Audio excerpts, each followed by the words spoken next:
have a lot of money. Hold on. Say that again? Fruit growers? Don't have a lot of money. We got to sponsor them, man. We got to sponsor them. Well, then it's kind of like you're saying you want to pay them to put your face on the thing. Yeah. I mean, sure, they'll take your money. I am not in this for money. I'm in this to promote proper health and wellness and longevity. That's what I'm in this for. I'm not being a genius. Quickly up in the air, but also difficult if you're paying people to put your face on the brain sometimes. Hi. Hello, how are you, sir? I'm good. How are you?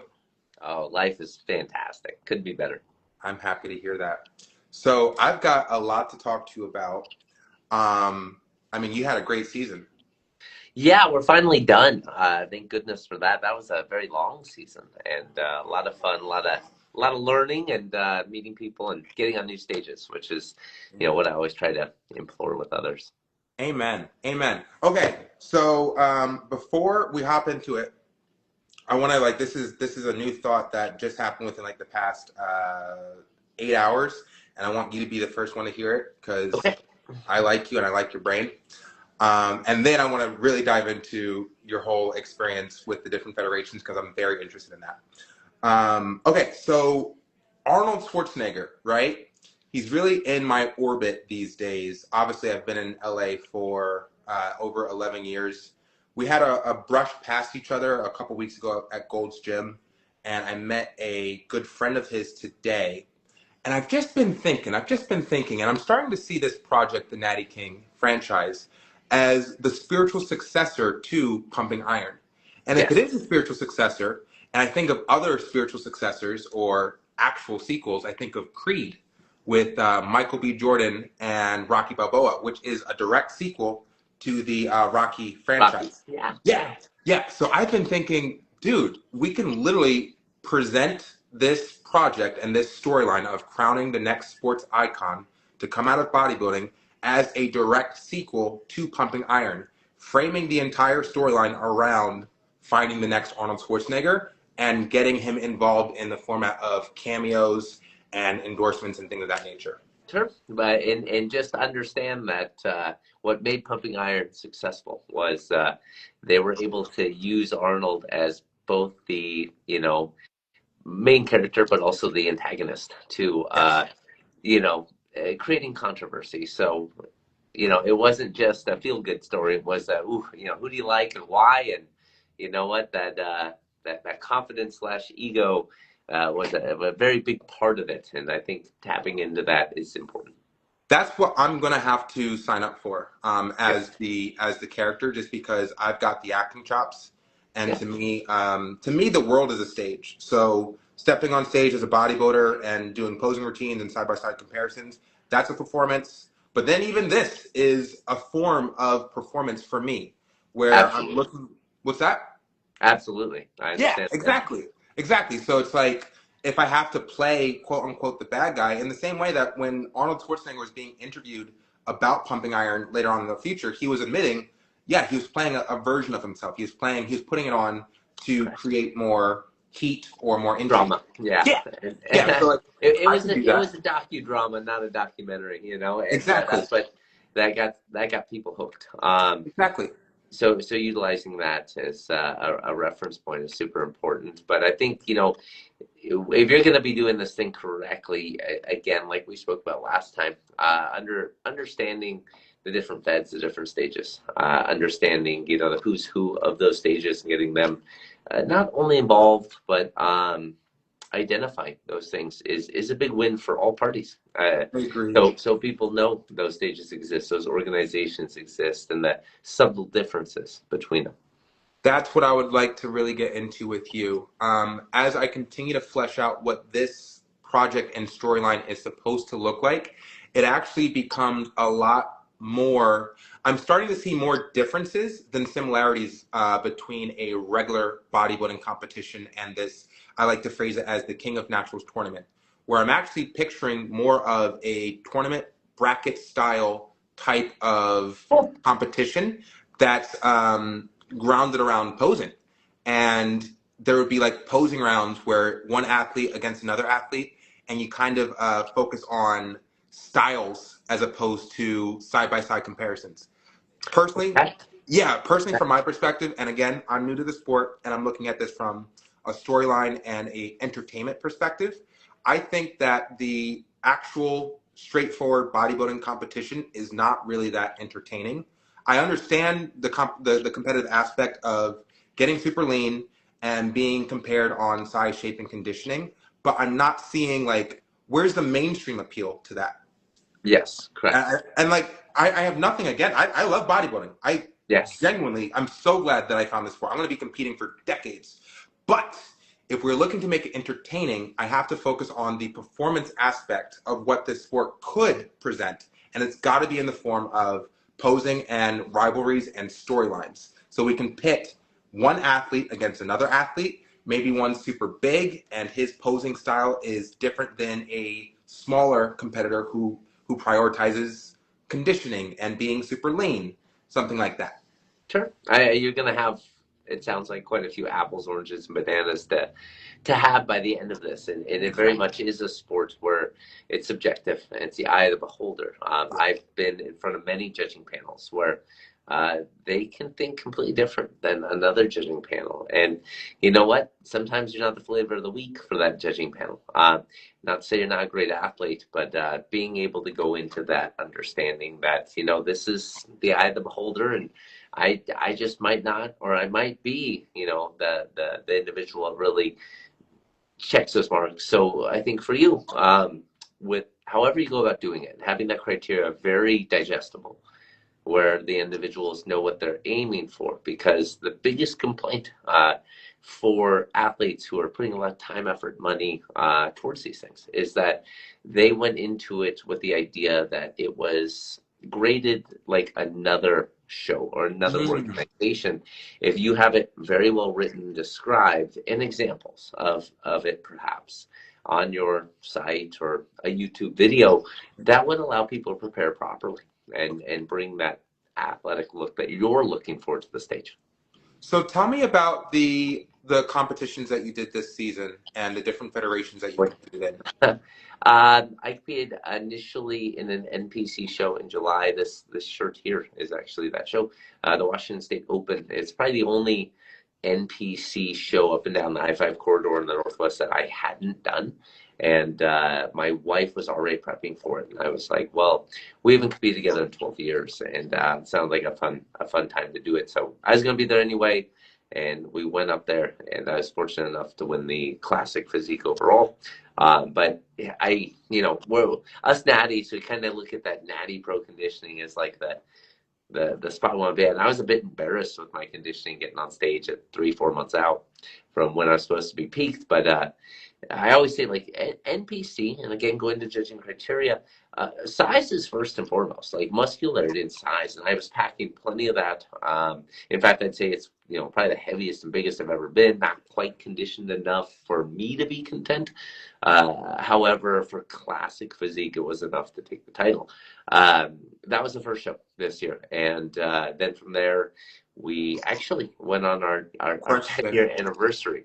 That's super cool. Do you have an idea as to what body fat comp percentage you were at for that first show? Just out of curiosity. Oh boy. Well, the way I distribute body fat, and again, that's, if we want to go by absolute body fat percentages, we need to understand that looks different on everybody. For me, I hold a lot more body fat, my hamstrings and glutes and lower half by the end of prep than I do my upper half. So my upper body was ready to roll. And I actually did men's physique for the first time in my life at that show. Just as a way, as I instruct it and I do a lot of posing classes. But it's to put more tools in the tool shed. And, I had fun with it. Wasn't my cup of tea.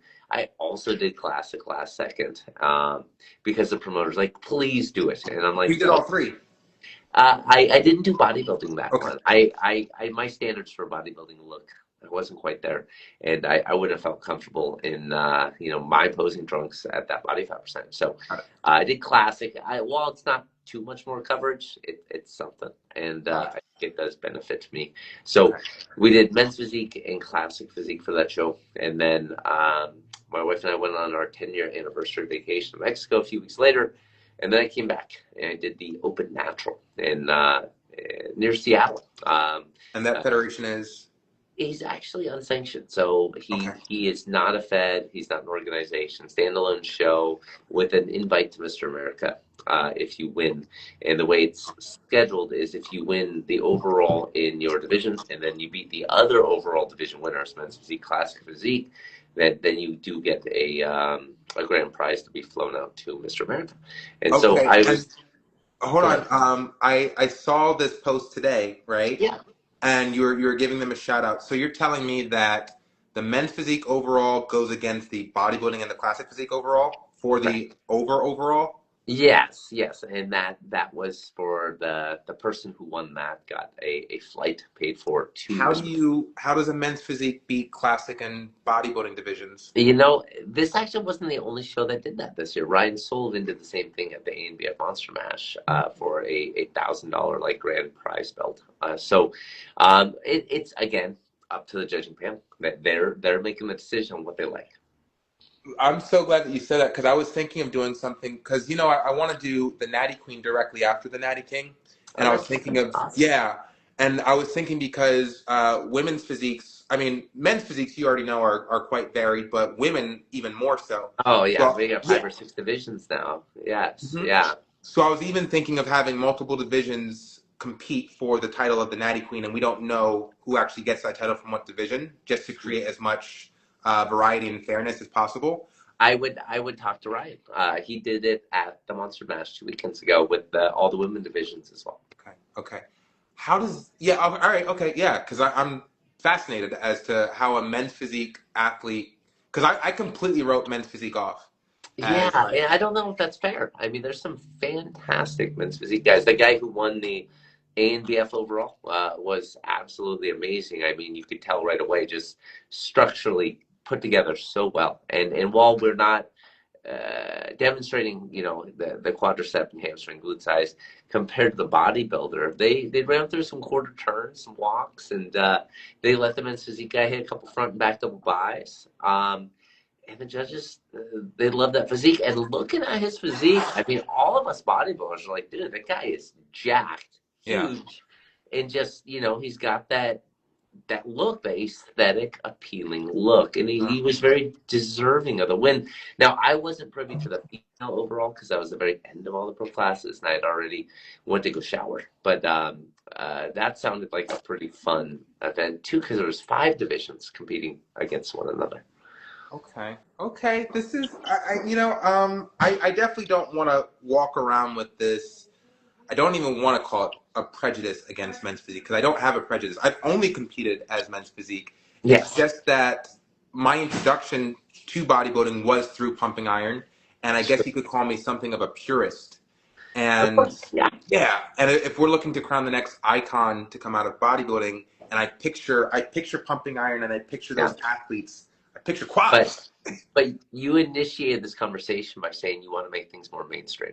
And True. I'll tell you what, a men's physique look, an ideal men's physique look, is a bit more mainstream than a bodybuilding look. And it's because it's about desirability. What is it that the majority of individuals out there want to do? Not many of them, if I'm talking about general public, want to throw on a banana hammock and strut around.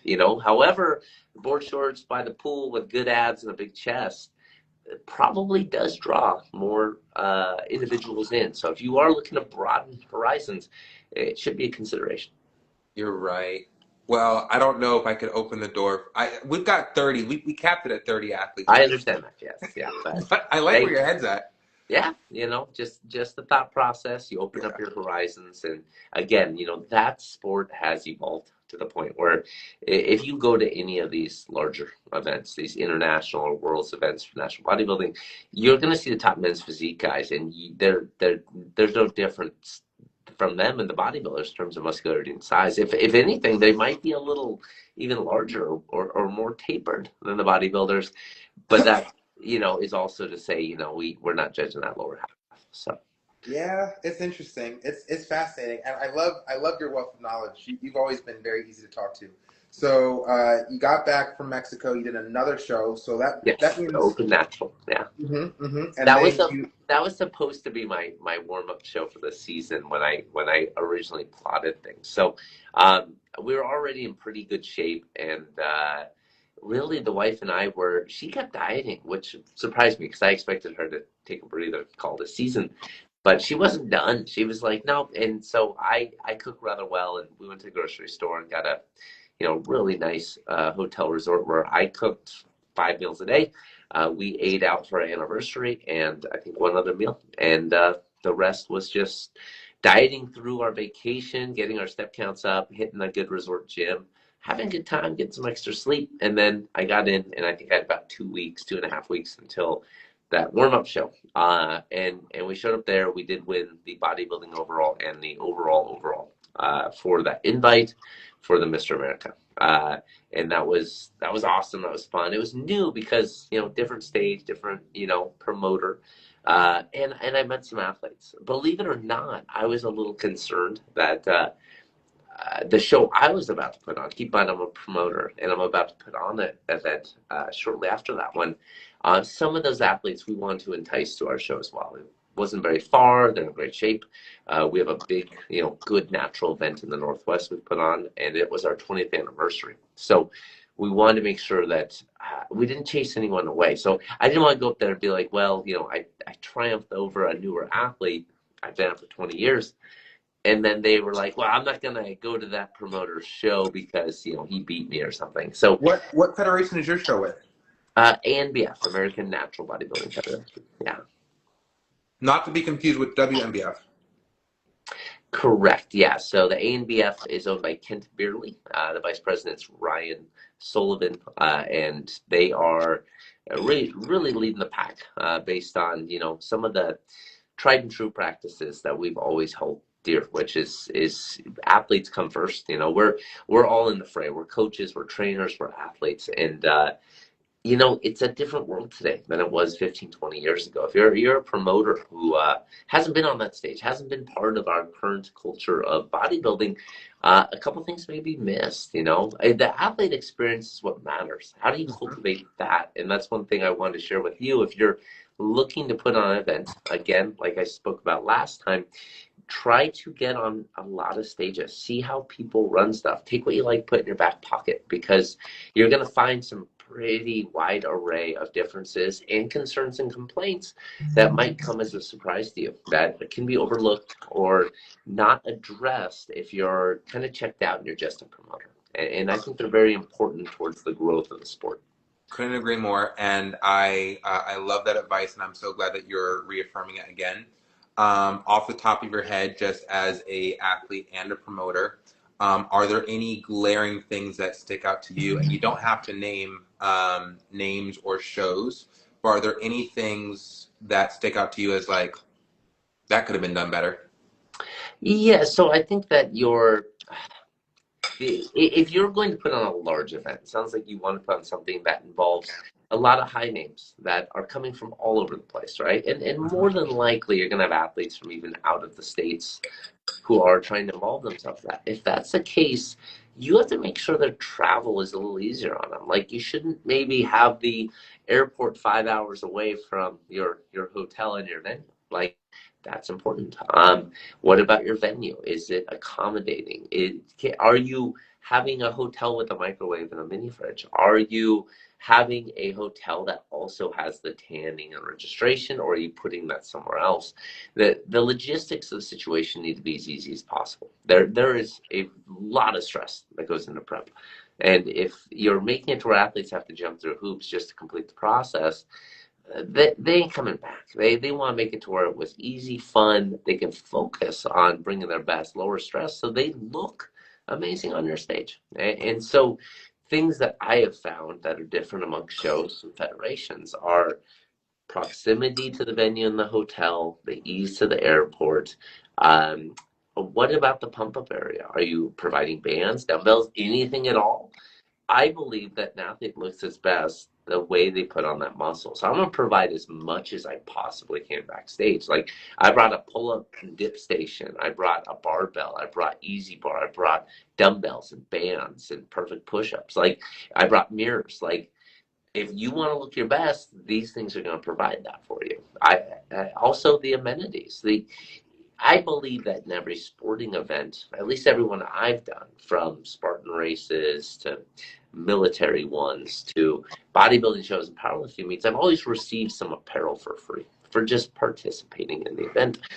So it's really important to me as a promoter to make sure that these athletes have something to take home.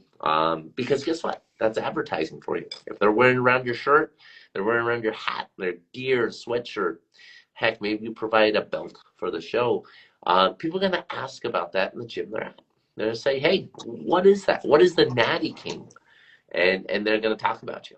There's your free advertisement. Those are things that I've found that are different amongst shows that might end up yielding more success long term if you want to continue it. I love that. I love that. And personally, my ultimate goal, and I don't want to compromise unless I have zero option but to. But my ultimate goal is to treat this cast of 30 natural athletes competing for this title like they are a cast of a really big Hollywood TV show. Great. And I think of something like Game of Thrones, where that's a 30 plus cast, and Yeah. it's like if we have the funding for that, you get your trailer, you get your trailer. I'm not saying trailer. There's no promises on trailers, but you get what I'm saying. Like I would like to treat these athletes as if they are, like they're getting the red carpet rolled out for them. I love it. That's great. I think that's really important because then they feel prioritized and important. They're not just a number on stage. You're not just herding cattle. No. I've had that conversation with a lot of athletes, and even if let's say you have a smaller show and we go to one down the road versus a larger show, it doesn't mean the larger show is better. It doesn't mean the smaller show is worse. It really comes down to the experience of the individual. Did they get their stage time? Did they feel prioritized? Was it worth the money, time, and effort? Do they want to return? Do they want to tell others about it? Those are important factors for success. Interesting. Okay. What can you tell me about how judging is differently prioritized across the different shows that you... Let's just stick with this year, just because you did so many shows. Yeah, so we did the NPC Washington Open, then we did the Open Natural. Then I put on my event, which I don't recommend if you, Shaun, are putting on this, big event and you're really, really depleted, and you're doing shows yourself. It's a fun, situation of trying to find balance. So not for the faint of heart there. So maybe separating those years. After I put on our show 3 weeks later, I did another NPC show. Right down the road, we had like 9 or 10 athletes for it. My wife was also deciding to jump in at the last second. So I was like, it's honestly cheaper for me to get on stage than to pay for a coach's pass. And I'm like, that was kind of funny because the coach's pass, the NPC is $150 and to register for the show was like $130. And I was like, I saved $20 by getting on stage. I already had my NPC card from the earlier show, and the tanner who does the Oregon shows is the tanner that does mine. So, we trade out with our fee for doing my event. So it just didn't make any sense not to do it. The qualm, once again, as a coach and a trainer, is that if a couple of my athletes end up winning their open class and I end up winning my open class, well, we have to go up against each other. And it's really important for me I acknowledge that because I don't want to take a title. I'm really big about this. I don't want to take a title away from a deserving athlete. I want them to have the best experience possible. So I had to bring this up to a couple of my bodybuilders, said, hey, if you win and I win, we'll be up against each other. Are you comfortable with that? Because if you're not, then I'm not going to compete. It's not worth losing clients or friendships over. And they were all overwhelmingly excited because I hope I can compete with you. And I was like, okay, we check that box. We want to make sure that those athletes have the best experience possible for these events. So I did end up competing. I did end up winning the bodybuilding overall for that show. And then I went into the Mr. America a week later. I did that show. First time on the East Coast competing, and I got second.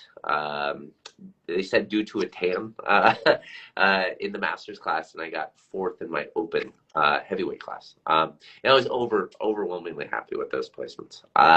And then I finished the season last week in Boston at the A&BF Monster Mash, where I got fourth out of 10. Nancy's.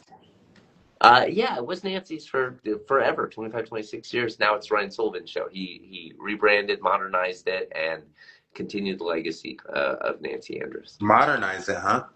Oh, absolutely, yeah. So just, he's like me. Like, what is it I'm seeing at these shows these days that's new, exciting, different, that athletes like? I'm going to do that, do it my own way, and apply that presentation to the show. So, bringing technology to the forefront, both in advertisings, but like your show experience, your halftime show, your engaging with your audience, making sure that they're more entertained. Those are the things that were utilized. Halftime show? Yeah, so Ryan's really, really good at movie making. And so if you check out the Monster Mash build-up, there's a lot of videos that he had built up for hype, and he kind of played those chronologically during the halftime show, and then had a speech from Nancy in regard to the show and its history and its future, and who Ryan is and what he's been doing. Interesting. That's fascinating. In the past year, what show sticks out to you as the most like jaw-dropping? Forget the athletes. What show had like the it factor so far? Like, whoa, this is cinematic. That I competed with, or that Yeah. I was privy to, attended. Could you specify which? Let's start with privy to, and then we can go to that you competed / attended. Okay. If we're talking about competitor experience, size of show, organization, then I would say that the best reviews that I've been hearing are probably the OCB Orton Cup. Okay. And the reason why is, its 20th anniversary was this year. They continue to reinvest and get higher quality athletes. But it seems to me like the experience of the athletes always been pretty overwhelmingly positive there, even at that high level of an event. We're looking at, are they on time? Are they punctual? Are you able to time your look appropriately? Do you have enough people in your class to make it worthwhile? Are they good? Are you good? Are they good? Was the quality there? And what about the prizes and prize money and the take home, the acknowledgement? They check all those boxes. I think that show, at least the last, since I started, has always been something that individuals have said very, very good things about. I haven't heard any really identifying complaint about that event time and time again. I pay attention to those things as a promoter and an athlete. Let me ask you this before you go into the show that gave you the wow factor that you actually attended or competed in. You're familiar with Demaine Dawson, who won the classic overall championship at the Orton Cup? Yes. And he competed at the Mr. America and got second in the classic overall. Yeah, I was backstage next to him. Yeah. So you were there. From the photos, and I feel like I can say this. I spoke to Mark, the promoter of Mr. America, a week prior to his show, which was very generous of him to spare the time we were able to chat. But from the photos, it looked like Demaine won. So the Mr. America had a insane physique class. That class particularly was really impressive. And I mean, we're talking, these guys are all national champs and high end. And I think they gave them plenty of stage time. And it was probably pretty tough on that judging panel. And again, I think this came down to the eye of the beholder. Like, what do you like more? Do you like shape? Do you like symmetry? Do you like presentation?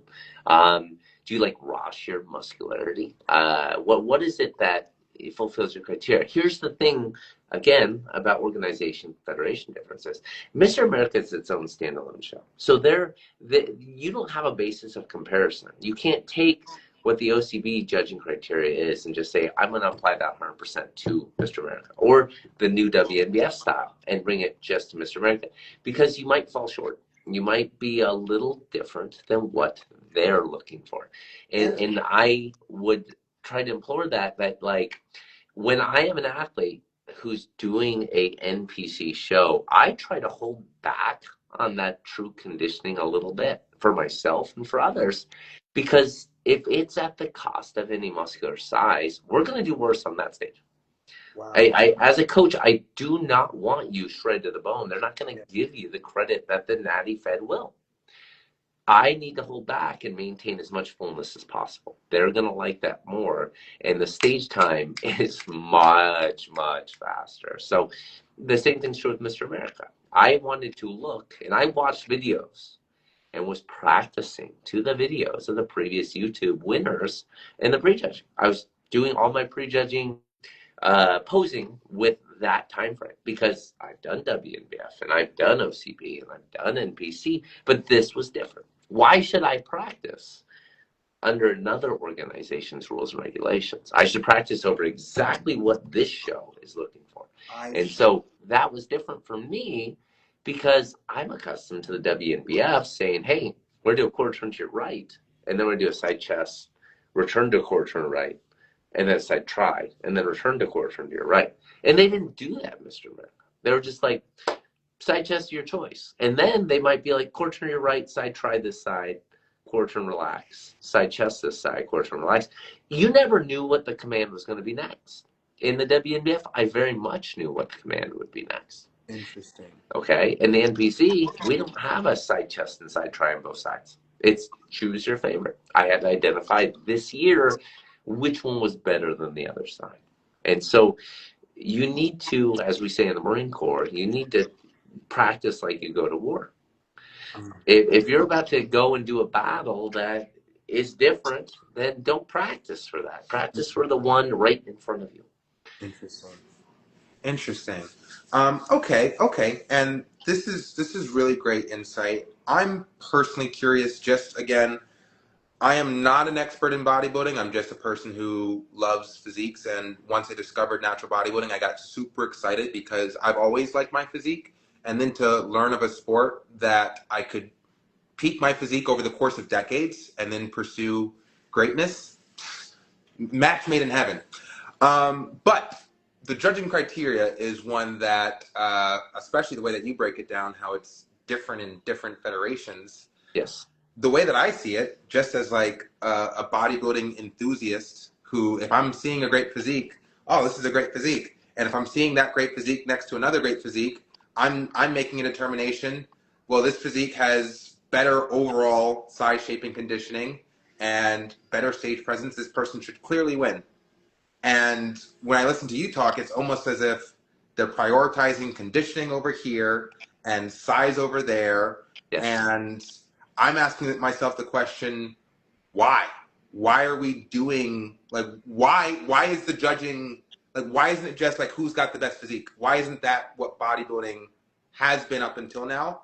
And then the Natty King is going to do something completely different, because to me that's way too subjective. But the way that you're explaining it, I'm lost. So once again, like we spoke about a couple months ago, this is why so many natural organizations exist. Everybody has a different opinion on what is the best and what is criteria. Everything from drug testing differences to the eye of the beholder, those divisions and what they offer.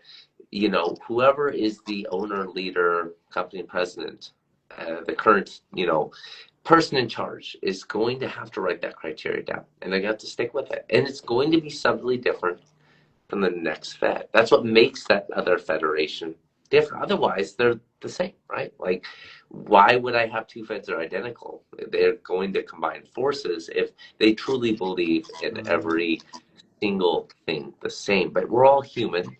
We all have our own experiences and our things that we look for, and they're going to be different. And I think that's a beautiful thing to allow, variety. But that variety exists on judging panels as well. So it's not going to change. What I saw on the West Coast was way different than what I saw on the East Coast. And my last show, there's four of us up there, and the scorecard was all over the place for the top four. Like, it was very much, apples, oranges, bananas, and pears. They're all great, but which one does Shaun like most? Like, one of the guy from the UK was absolutely shredded to the bone, but he wasn't the biggest guy up there, right? The individual who won, AJ, who also won lightweight at Mr. America, is just solid as can be, just thick, and everything's proportionate. He wasn't the leanest and he wasn't the biggest, but he was just proportionately sound.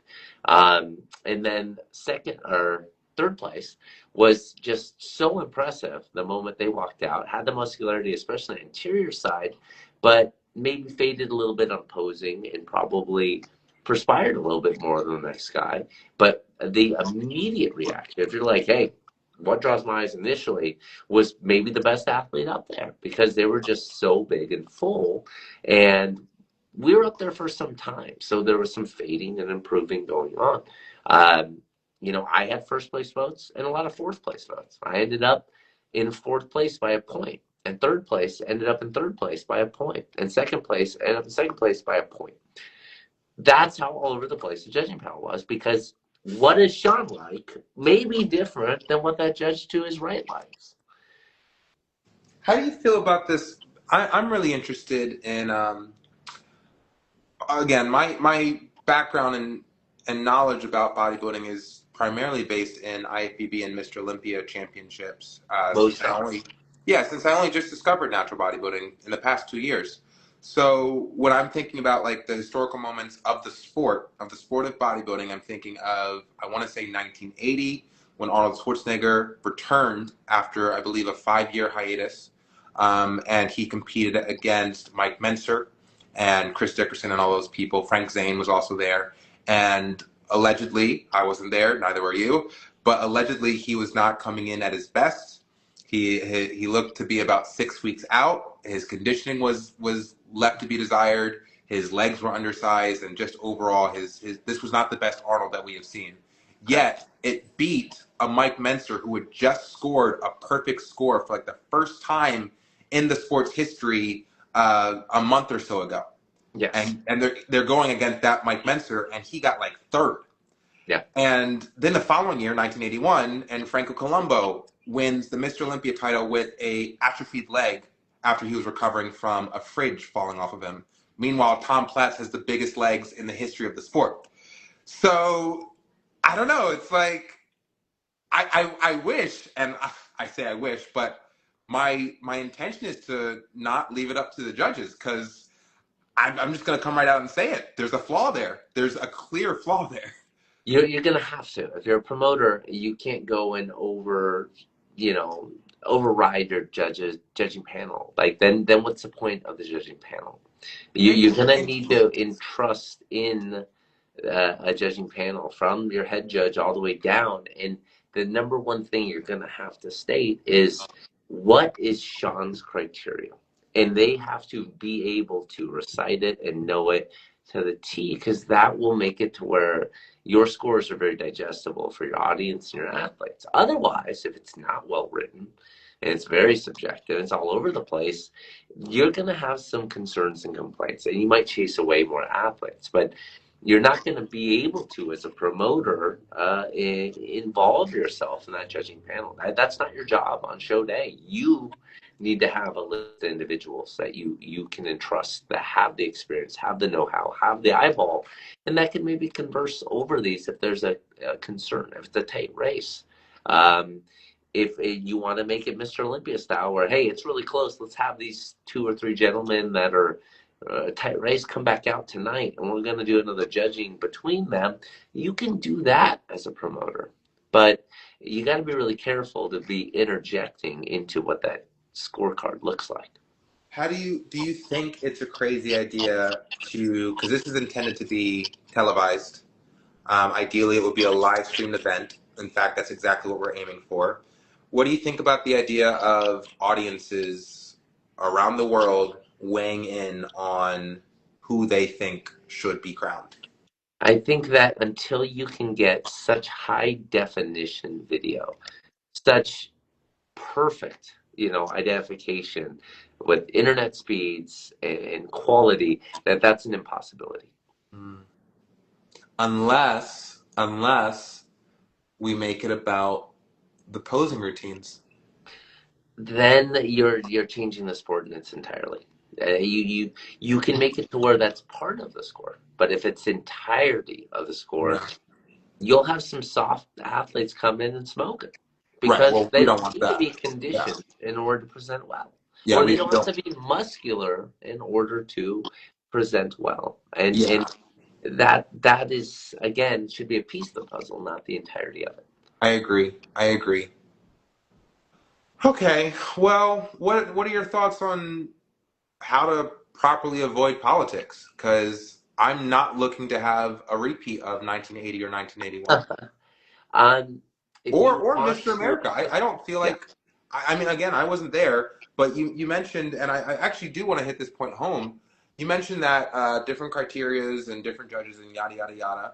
But I have a very hard time, and this is why I wanted to talk to you. I have a very hard time understanding how Demain Dawson's physique and presentation of his physique comes in secondary to the guy who wins. Because from like, I have my own set of eyes. Demain's physique is bigger, more conditioned, and has better shape. And if, to me, like that fits all of the criteria across any federation. But Shaun, were you there? No. Okay. So you only know that he has better shape, size, and conditioning off of photos and videos. But you weren't there. No.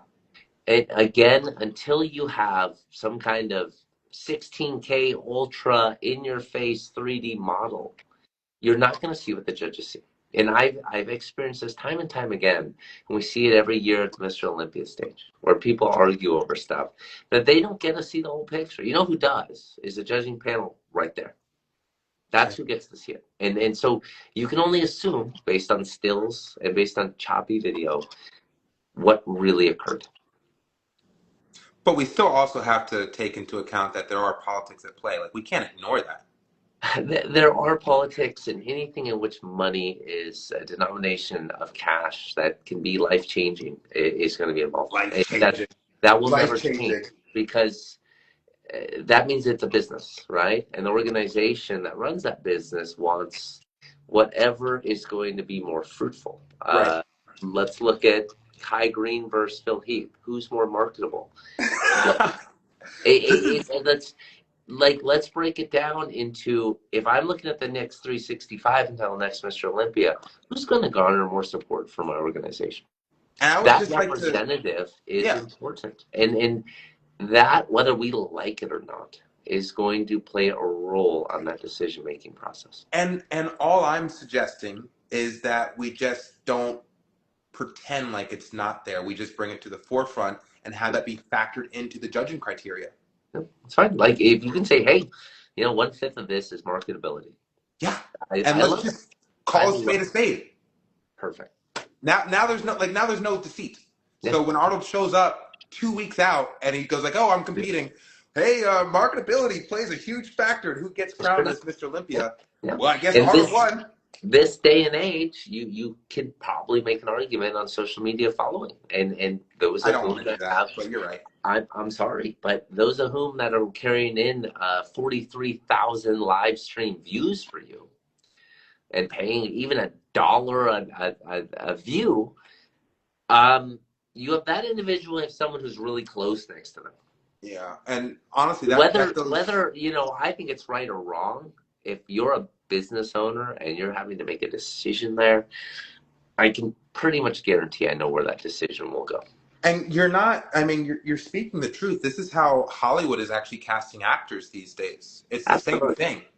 And I get it. It's from a business standpoint, I completely understand it. And just bleeding heart in me, the person who wants to see everyone succeed and who doesn't want to incentivize, like, if you're not good at growing your social media following, I'm not that good at it, then I want to help the athletes who, like, they're just passionate about bodybuilding, you know, or like an actor who's just passionate about acting. And like, how does an actor who wants to be a talented and gifted and like work on their craft at acting, how do they grow their content if that's not what they are primed or trained or focused on doing? Just, I mean, there's many ways to get there, but I think just being yourself and being a unique soul is probably number one. You know, something that you're not a copycat of anybody else. You're drawing in a unique new crowd, and you're bringing something new to the table, whether it's a concept or a physique or motivation. Heck, who would have thought 20 years ago someone like Sam Sulek would be so big? You know, just somebody who's an honest soul, hardworking, someone who's likable and relatable, blew up. Also with a really big physique enhanced by Yeah, steroids. but the thing is, like, you bridge a gap between those of whom that maybe aren't interested in the sport or interested in that endeavor, that now they are because of that personality type. That these things matter, and they always will matter when it comes to building the sport. And you know, you as somebody trying to do something new, unique, are going to run into that circumstance with, okay, now that I have my 30 individuals who are representing sport at the highest level, your interviews and your broadcasting of their, you know, introduction to the world, is going to be what makes you unique and what makes it so enticing to fall in love with the passion these people bring to the table, but their story, like that's really where you're going to have something different, because the best promoters I've been seeing are trying to broadcast those stories and have you attached to these athletes. And that's one thing that I think the natural bodybuilding world is just starting to latch on to, that the Mr. Olympia has done really well, because when we have a build up to that show, you know who's injured, and you know who's rivalry, and you know who is on the up and coming and who's regressing, right? Like, you, oh, you know, what's it going to be? And those are the conversations that are had, but we're not there yet in natural bodybuilding at that level. And that's where the next step needs to take place, is the story behind the athlete. And you think that we're going to see that take place over the next probably several years, wouldn't you say? Absolutely, yeah. And social media will help. But those with big social media followings, they know these people, they latch onto them, their stories and their, you know, presentation. And that's great. And when we have rivalries and we have build-ups, it builds hype. Hype is great in all sporting events. Hell, we've had hype since the Coliseum days, right? And we inherently want that hype. We want to talk about it. We do it every weekend for college football. Yeah. The same thing needs to be true in our sport in order to see it succeed at a higher echelon. Okay, let me hit you with this final question, because you've given me plenty to think about. And before going into this question, I want to say again, you're super cool, man. You don't get enough. Like, you're awesome, man. I love how your brain works, and your knowledge, just your knowledge alone, and the fact that you're willing to share it. Truly appreciate that. Question is, from my perspective, the sport of bodybuilding makes money. Like, the promoters make money, the people who like run the show make money, but the athletes don't really make that much money. In fact, it's like really the top one person, like the guy who's winning the overall at the show. And this was actually something that was brought up at the Mr. Olympia. Ronnie Coleman actually spoke on it when he was winning his 8 times championships, where, you know, when he was in 16th place and he's climbing up the ladder and he's getting bigger and bigger and better and better, and then like he finally gets to that top spot, and now he's just running home with the championship for 8 years straight. And the athletes on the Mr. Olympia roster, they're starting to complain like, hey, I think the money should be evenly distributed. Or it's like, maybe not evenly distributed, but the 16th guy who's placing should be getting something. And Ronnie's perspective is like, nah, like when I was in 16th place, I wasn't complaining. And to me, that might be, in my opinion, an outdated or archaic way of looking at rewarding professional athletes in the sport of bodybuilding. And with you being a great mind, I wanted to see if you have any ideas as to like, how could we turn this sport to be more lucrative for the athletes who are competing at the highest level outside of just having to win overalls?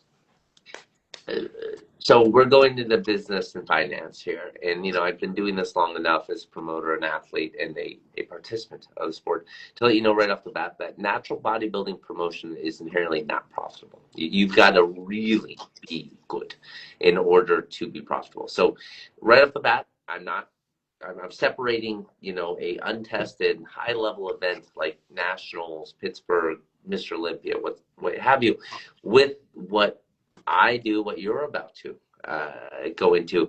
You're not going to see much income, because where does income come from? They come from ticket sales. They come from filling seats, not from athletes, not from registrations. You can have some decent sponsors, but the major sponsors, the major players out there, we're talking the Optimum Nutritions, and we're talking the was it Muscle Tech back in the day. They're going to sponsor where they also make the most money, which will be the events with the biggest draw, which will be in the enhanced events. Why? Because everyone can participate, right? In natural bodybuilding, it's probably 1 out of 10 bodybuilders are eligible to do a truly drug-tested event. So I've already 10th the amount of participation in audience ticket sales than I would in the enhanced realm. So if you're looking to distribute income, you need to find a way to have a large enough venue and fill enough seats, build enough hype, and have enough athletes in order to make it inherently profitable. And that's extremely hard, okay? I'll tell you right now, the average amount of ticket sales I see at a show in natural bodybuilding is probably 80 to 100. 80 to 100, okay? That's not paying your bills, okay? If you want to be really successful, you have to market well. You have to have athletes that also market for you and that make it worthwhile for these people to spend ticket sales. Heck, I remember when I first bought my first show, I did $40 for a ticket. People complained at $40 a ticket for a great show. And I upped it to 50 and people complained. I upped it to 60 and people, they complained. But guess what?